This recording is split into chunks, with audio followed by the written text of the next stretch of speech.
think there was a key point in 2001 with the conference held in Buenos Aires 2 weeks before the economy collapsed, actually, and I hope that was not an indication of anything. But there was a huge attendance by people from all over the region, everybody from Mexico southwards. Visited that conference. There was a very good vibe about it, and you could see people very much interested in taking further studies in typography and type design. A few years later, we saw the Católica something university in Santiago in Chile setting up a new course with a relatively young, see, this is where I kid myself, people my age I say there, setting up a new course in typography, type-based design. They run a number of mini conferences when they invited a couple of people. People in Mexico have also been active. Argentina. In Argentina again. Argentina is picking up again. The economy is sort of getting back on its feet, so people are being active again. And Brazil is this big thing in the middle, which sort of dominates the region geographically.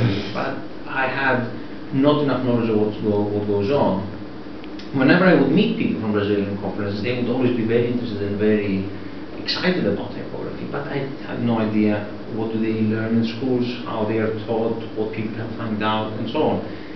And part of it also has to do with the country being simply enormous. For European scales, it is massive.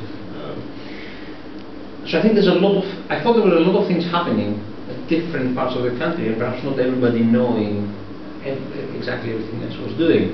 And then I happened on to Henrique, who gave me a really good breakdown of what typography meant in Brazil right now, and what people were doing about it. And very interestingly enough, what Henrique is doing, and you're going to hear about, is typography education from the ground up. It's really a grassroots movement, if I could that phrase, of essentially short-circuiting the whole education environment and providing something that people want to hear about. They still want to hear about right at the point of need, in a sense.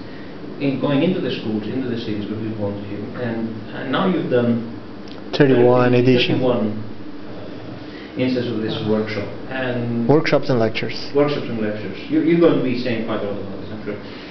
So I'm not going to try to say what you're doing in your case, but I was fascinated by it. So what I'm going to do is I'm going to leave the room and try to hunt down Jeremy and leave you to spend time with Henrique. He has to go back at some point to London, right? No, anytime. I'm okay.